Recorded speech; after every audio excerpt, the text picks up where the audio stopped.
ನಮಸ್ಕಾರ. ಬೊಜ್ಜನ್ನ ಕಡಿಮೆ ಮಾಡ್ಕೊಳ್ಳಿಕ್ಕೆ ಉಪವಾಸ, ಔಷಧ, ಪಥ್ಯ ಏನು ಮಾಡಿದ್ರೂ ಉಷ್ಣ ಆಗುತ್ತೆ. ಅಸಿಡಿಟಿ, ತಲೆನೋವು, ಉರಿ, ಲೂಸ್ ಮೋಷನ್ ಇಂಥ ಸಮಸ್ಯೆಗಳಾಗ್ತವೆ.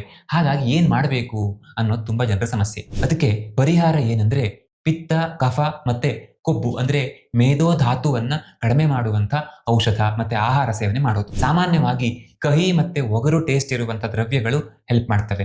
ಬೆಸ್ಟ್ ಉದಾಹರಣೆ ಅಂದ್ರೆ ಭದ್ರಮುಷ್ಟಿ ಇದೆಯಲ್ಲ, ಇದು ತಂಪು, ಕಹಿ ಮತ್ತೆ ಚೆನ್ನಾಗಿ ಬೊಜ್ಜು ಕಡಿಮೆ ಮಾಡುತ್ತೆ. ಇದು ಆರಾಮಾಗಿ ತುಂಬಾ ಕಡಿಮೆ ಬೆಲೆಯಲ್ಲಿ ಗ್ರಂಥಿ ಅಂಗಡಿಯಲ್ಲಿ ಸಿಗುತ್ತೆ. ಇದರಲ್ಲಿ ಯಾವ ಕಲಬೆರಕೆ ಕೂಡ ಆಗಲ್ಲ.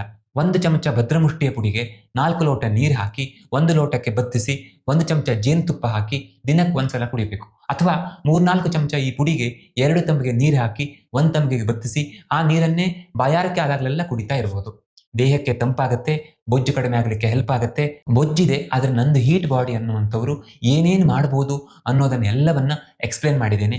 ಕೆಳಗಿನ ಲಿಂಕ್ ಕ್ಲಿಕ್ ಮಾಡಿ ಆ ವಿಡಿಯೋ ನೋಡಬಹುದು. ಧನ್ಯವಾದ.